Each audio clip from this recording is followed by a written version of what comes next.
새벽에 오신 여러분 주님의 이름으로 환영합니다. 446장 함께 찬양하시겠습니다.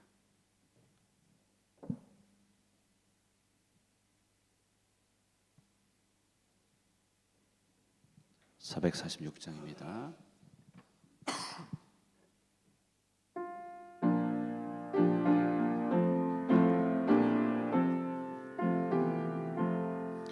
주임성 외에는 기쁨 없도다. 날 사랑하신 주님 계시옵소서.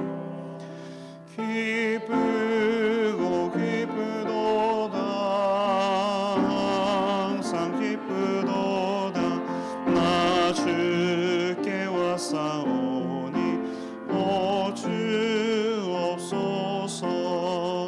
나 주께 왔으니 복 주시옵소서. 주 함께 계시면 기시오미는 기쁘고 기쁘도다. 항상 기쁘도다.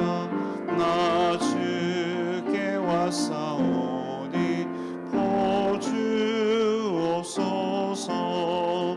주 떠나가시면 내 생명 헛되네. 흔한 슬플 때 늘 계시옵소서. 기쁘고 기쁘도다. 항상 기쁘도다. 나 주께 왔사오. 주옵소서. 그 귀한 언약을 부어주시고 주 명령 따를 때 늘 계시옵소서. 기쁘고 기쁘도다. 항상 기쁘도다. 나 주께 왔사오니 보주. 기쁘고 기쁘도다. 기쁘고 기쁘도다. 항상 기쁘도다. 나 주께 왔사오니 복 주옵소서.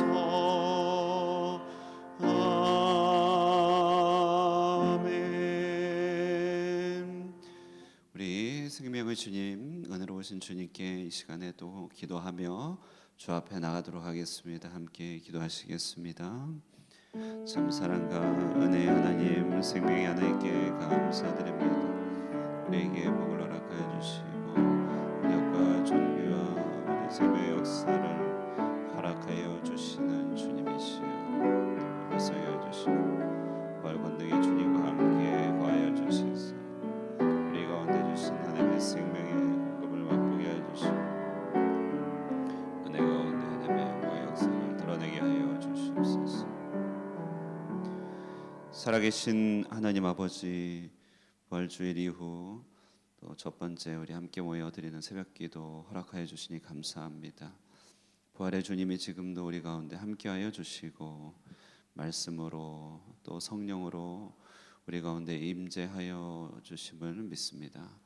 오늘 이 아침에도 그 부활의 주님을 만나 뵙고 또 주님과 함께하는 시간이 되게 하여 주시고 우리 삶 가운데 주께서 예비하시고 뜻하신 것들을 온전히 깨닫고 이루며 이 험한 세상 가운데서 하나님의 살아계심을 맛보고 증거하는 자들이 되게 하여 주시옵소서. 시정을 부탁드렸고 예수님의 이름으로 기도드리옵나이다. 아멘.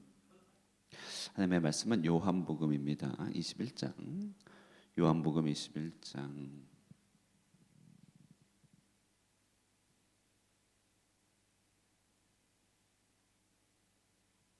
1절부터 14절까지 되겠습니다. 184쪽 신약입니다. 그 후에 예수께서 디베랴 호수에서 또 제자들에게 자기를 나타내셨으니 나타내신 일은 이러하니라.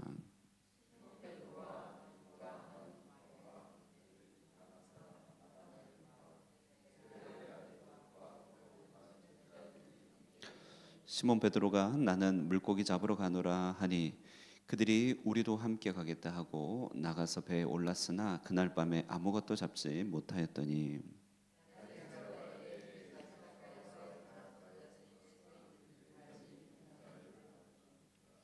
예수께서 이르시되 얘들아 너희에게 고기가 있느냐 대답하되 없나이다.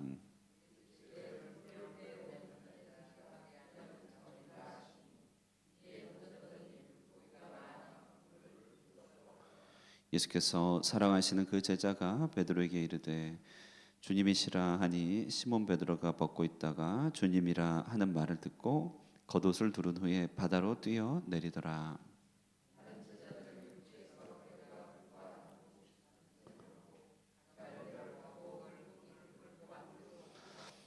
육지에 올라 보니 숯불이 있는데 그 위에 생선이 놓였고 떡도 있더라.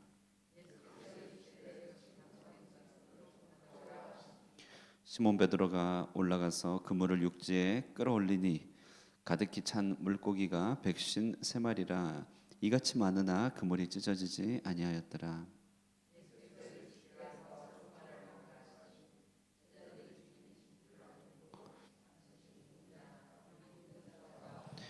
예수께서 가져서 떡을 가져다가 그들에게 주시고 생선도 그와 같이 하시니라.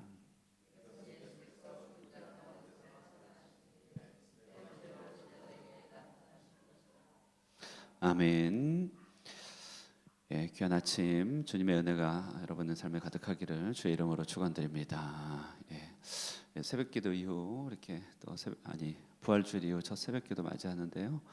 생각해 보면 우리 지난주 고난주간 또 부활주일 우리 예배당 이쪽으로 이사하고 나서 참 굉장히 가득가득 채워지고 좀 뜻깊었다 이런 생각이 듭니다. 굉장히 많이 모였죠. 새벽에도 모이고 수요일 오전, 수요일 저녁, 금요일 새벽, 금요일 저녁 그리고 또 부활주일까지 참 주님을 깊이 만나고 또 많이 찾는 그런 시간이었는데 이 어찌 보면 여기서 4월에 처음 예배당 시작하는 이 계절에 우연찮게 또 하나님의 섭리로 또 풍성한 그런 영적인 잔치를 누리게 된 것 같아서 참 뜻깊고 감사한 마음이 들었습니다.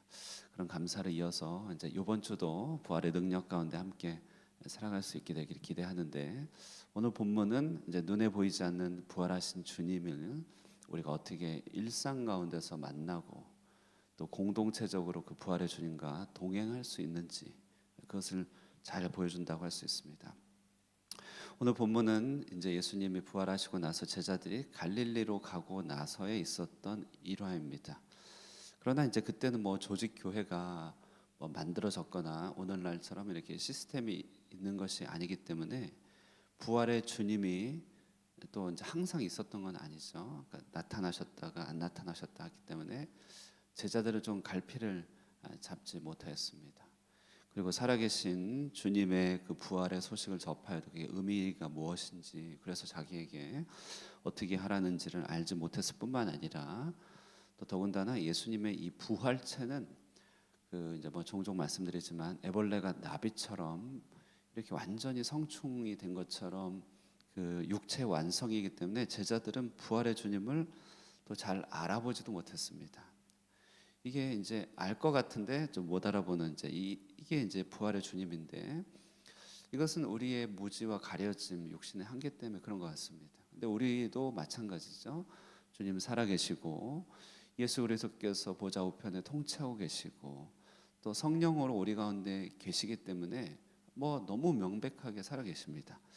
하지만 우리는 이제 육에 갇혀서 세상에 갇혀서 눈에 보이는 예수님이 그 예수님이 안 와닿는다는 것입니다. 그래가지고 예수님의 부재 또 홀로 사는 것 같은 그런 혼란을 겪게 되는 것이죠. 그럴 때 주님이 어떻게 당신을 드러내시고 우리는 어떻게 부활 일상을 살아가게 되는지 그것을 오늘 본문 하나하나 잘 보여주고 있습니다. 첫 번째는 주님은 뭐니 뭐니 해도 말씀과 더불어서 당신의 존재와 또 살아계심을 드러내 주신다는 것이죠. 오늘 본문 이제 3절을 보시면 시몬 베드로는 나는 물고기 잡으러 가노라라고 하는 이 표현이 있습니다. 여기 보면 이제 2절에 시몬 베드로 및 총 이제 7 제자가 등장하는데 요한복음은 이제 7이라고 하는 숫자를 통하여서 어떤 완전수를 상징하려고 하죠. 그러니까 제자 무리가 온전하게 다 모였다라고 하는 것을 말합니다. 하지만 그들은 방향성 없고 목적 없는 우리 일반의 사람들, 그리고 교회에서도 뭐 성령 충만하지 않거나 아니면은 그냥 인간적인 친교 집단으로 모이게 될 때 모습을 여실히 드러내 보여주는 것입니다. 그냥 모였다는 것입니다. 그때 이제 요한복음은 시몬이라고 하는 이름, 그러니까 베드로 앞에 시몬을 앞세워서 그의 태생적 이름을 이렇게 설명해 줍니다. 조금 불길한 것이죠. 그리고 2절에 보시면 아니나 다를까 3절에 보시면 나는 물고기 잡으러 가노라라고 하면서 이런 이제 방향 없는 인생 가운데 내가 주어가 되어서 삶을 선택하고 있는 모습이 보여지게 됩니다. 그러니까 상황 판단해 보니까 뭐 물고기 잡으러 가야죠. 당장 뭐 어떻게 할 수도 없고, 그러니 이제 그들은 물고기 잡으러 가자 이렇게 하니까 베드로가 말하니까 사람들이 다 나도 가겠다고 하면서 졸지의 방향을 잃어버리곤 하는 제자들의 모습을 보게 됩니다. 자, 이것이 이제 우리 이제 앞선 자들, 부모된 자들, 또 이제 교회 다니는 분들이 이렇게 내가 뭘 하겠다라고 하는 그 말 하나가 무게감이 얼마나 큰지 잘 드러내죠. 예. 왜냐하면 사람들은 서로가 서로를 참고하기 때문에 내가 뭘 하는지가 사람들한테 영향을 다 미칩니다. 근데 이때 베드로는 그 시몬이란 옛 이름을 가지고 살아온 대로 또 살았던 방식대로 부활과 상관없이 선택하였을 때 제자 공동체 완전수였던 7 제자 공동체가 따라가게 되는 것이죠. 자, 그런데 이제 이와 같은 우리의 육신적인 삶의 모습에 변화를 가져다 줄 수 있는 것은 역시 주님의 등장, 곧 말씀의 등장밖에 없다는 것입니다. 4절에 보면 날이 새어갈 때 예수께서 바닷가에 서셨으나 제자들이 예수인 줄 알지 못하는지라. 어떻게 알지 못할까 할 때 아까 말씀드렸듯이 예수님의 부활체는 이렇게 육안으로는 한눈에 알아보기 힘든 어떤 완성형이 있었던 것 같습니다. 이들은 밤새도록 수고했으나 아무것도 잡지 못했습니다. 이런 수고 끝에 나타나는 허무는 때론 여러분 우리가 부름받은 사람이기 때문에 그렇습니다. 부름받지 않았다면 인생의 수고 가운데 얻게 될 열매들을 누리게 될 가능성도 굉장히 큽니다. 하지만 주께서 우리에게 정해준 방향이 있기 때문에 그 방향으로 인해서 이 세상에서의 삶의 유익을 유보시켜 주거나 차단하시는 것이죠. 왜냐하면 제자들은 물고기를 많이 잡아들여서 그렇게 막 벌어먹고 사는 그런 존재가 아니었기 때문에 그렇습니다. 그러니까 우리가 이런 허무나 또 여러 가지 삶의 절벽에 부딪힐 때는 우리가 왜 일이 안 풀리냐 이렇게 질문하는 것은 신자다운 질문은 아니라고 할 수 있습니다. 신자는 나를 향한 부르심이 무엇이기래 하나님께서 이렇게 막으실까? 이게 우리 신자다운 질문 아니겠습니까? 이때 주님은 고기가 있느냐라고 물어봤을 때 없다라고 말할 수밖에 없는 이런 사실 이렇게 요즘 말로 하면 팩트 폭격 같이 질문하시는 거죠. 예. 그러면서 주님이 오른편에 던지라라고 딱 질문을 하시는데 이게 이제 오른쪽이냐 왼쪽이냐 중요한 것이 아니라 이 말씀은 예수님과의 함께 보냈던 시간을 단박에 떠올리게 하는 말씀의 회상의 명령입니다. 언제 이 말씀을 하셨습니까? 누가복음에서 제자들을 처음으로 부를 때, 그러니까 원래 제자들하고는 예루살렘 시절부터 오랜 시간 동안 교제가 있었습니다.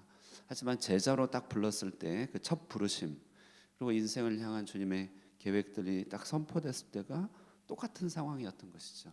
그러니까 오른편에 던지라라고 얘기하면서 그때를 회상케 하고 궤를 맞춰주시면서 지금 하늘로부터 하나님의 말씀이 임하고 있다는 사실을 보여줍니다. 그래서 이제 처음 예수를 믿는 사람들은 예수를 믿고 사랑하신다는 말씀과 일상의 여러 응답들이 너무 신기하겠지만 예수를 오래 믿은 사람들은 이제 익숙함 때문에 그 금세 매너리즘에도 빠지고 그런단 말이죠. 그때 주께서 우리를 회복시켜 주시는 굉장히 중요한 방편 중에 하나가 옛날 은혜 받았던 상황을 연출하시고 그것을 떠올리게 하는 것입니다. 은혜의 첫 자리로 가게 하시고 부르신 첫 자리로 가게 하시고 나로 하여금 말씀을 처음 듣게 하신 그 말씀을 떠오르게 하시고 그렇게 하신다는 것입니다. 그러니까 그때로 돌아가게 하시는 것이에요. 그러니까 오늘 본문을 잘 보시면 말씀의 네 단계가 나타나는데 선포된 말씀입니다. 그물을 오른편에 던져라. 그런데 이제 선포된 말씀과 내 마음에 들려진 말씀은 약간의 갭이 있죠. 선포의 말씀은 양이 많아요. 근데 들려진 말씀은 매우 적습니다. 우리 한계로. 그런데 이 말씀을 들었을 때 이제 그 말씀을 듣고 그물을 내리니까 이제 그 물고기가 많이 잡힌 거잖아요. 그때 주님의 사랑하신 제자 7절에 보면은 그 중에 하나가 주님이시다 이렇게 깨닫게 되는 것이에요. 주님이시다. 그러니까 선포된 말씀 던져라. 근데 그 말씀을 듣고 이게 주님께서 하시는 말씀이다라고 하는 깨달음인 들려진 말씀이 있는 거예요. 들려진 말씀. 그리고 이에 던졌더니라고 하는 순종으로 나타난 행하여진 말씀이 있고, 그리고 끌어올렸더니 물고기에 많아 그물을 둘 수 없다라고 하는 성취된 말씀이 있습니다. 그러니까 신자의 삶의 흐름은 선포된 말씀, 들려진 말씀, 순종한 말씀, 성취된 말씀으로 살아가는 게 신자고 부활의 주님을 모시고 사는 사람들이라는 것입니다. 그러니까 이 중에 하나만 빠져도 신자의 정상적인 삶이 영위가 안 되는 것입니다. 우리는 순식간에 육신적인 삶으로 떨어지게 되는 것이죠. 주님은 이 사이클을 회복시켜 주셨습니다. 왜냐하면 주님이 살아계신 동안 늘 이걸 했기 때문에 그렇죠. 늘 이걸 했기 때문에 그렇습니다. 주님은 영이시니 우리 가운데 보이지 않습니다. 그러나 영이시기 때문에 주님은 말씀으로 일하십니다. 그리고 알고 보면 모든 이런 물리적 현실도 영적인 것입니다. 지구 만물을 창조하실 때 주님은 말씀으로 창조하셨기 때문에 그렇죠. 그러니 부활의 주님을 모시고 살아가는 것들, 부활 이후의 삶, 부활의 일상을 어떻게 사느냐 정말 너무 분명합니다. 말씀이 우리의 삶을 가르고 시작하는 방법밖에 없습니다. 말씀이 안 들린다면 그게 어려운 것이죠. 내게 요즘 주시는 말씀이 없다면 그게 진짜 위기 아니겠습니까? 그래서 선포된 말씀, 들려진 말씀, 말씀대로 행하여진 말씀, 그 말씀이 성취된 말씀으로 우리 가운데 나타나게 될 때 그때 부활의 주님을 우리는 일상 가운데 모시고 살아갈 수 있는 것입니다. 오늘도 살아계신 주님께서 동일하게 일하시겠죠. 여러 가지 사건이나 여러 일들 부딪힐 때 주님은 말씀해 주시겠죠. 그러나 우리 귀에 들리지 않는 우리의 육신의 노이즈가 있지만 그래서 기도 오는 것 아니겠습니까? 잘 안 들리면 한 번 오고 두 번 오고 또 잘 안 들리면 10분 앉아 있을 거 20분 앉아 있고 그래서 사람들이 기도하다 보면 1시간씩 기도하는 이유들이 그래야 그 말씀을 들으려고 하는 것 같아요. 그래서 말씀을 듣고 말씀이 성취되는 이 말씀의 역사로서 부활의 주님을 모시고 살 수 있기를 바랍니다. 자, 그러면 주님은 어떤 식으로 또 우리 가운데 일하시는가, 우리를 어떻게 빚어가시는가 했을 때 주님은 우리를 선교 공동체로 정말 빚어가신다는 사실을 꼭 기억해야 됩니다. 7절에 11절 말씀을 다시 흐름을 보면 주님을 알아본 베드로가 이제 물로 뛰어듭니다. 그리고 제자들은 그 물고기 가득한 그물을 끌고 죽게로 나오는 이 그림이 무엇이겠습니까? 물로 뛰어들고 제자들이 가득한 그물을 끌고 물고기 가득한 그물을 끌고 죽게로 나옵니다. 시몬 베드로는 11절에 이제 그 물고기 육지에 그물을 끌어 이제 올립니다. 그래서 그 육지로 끌고 가고 주님께 가져가는데 이 끌어올리다라고 하는 이 동사 그리스어 엘퀴오라고 하는 것은 요한복음 12장 32절에 내가 땅에서 들리면 모든 사람을 내게 이끌겠노라 할 때 그 단어입니다.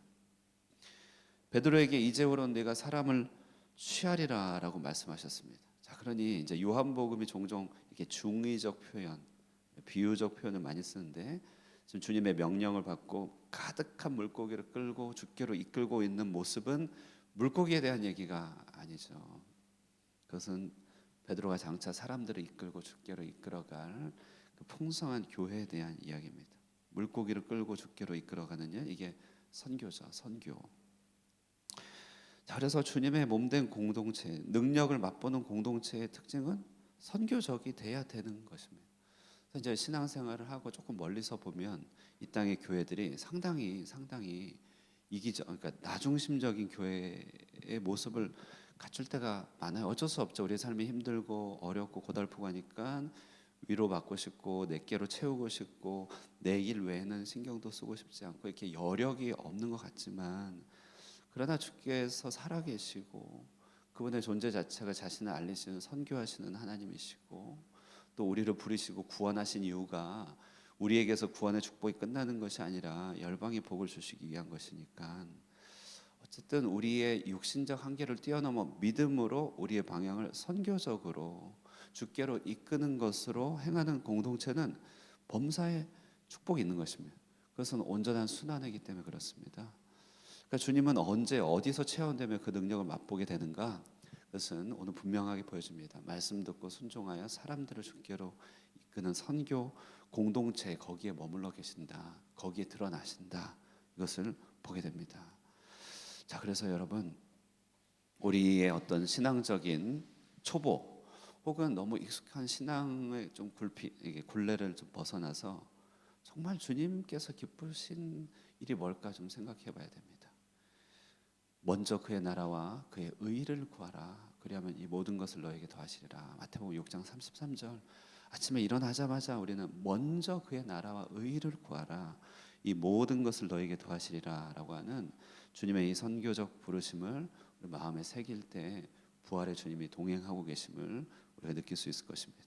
끝으로 주님은 언제 어떻게 만나게 되는가라 할 때 12절과 14절, 이 선교 공동체 하면은 굉장히 부담되는 단어일 수 있는데요.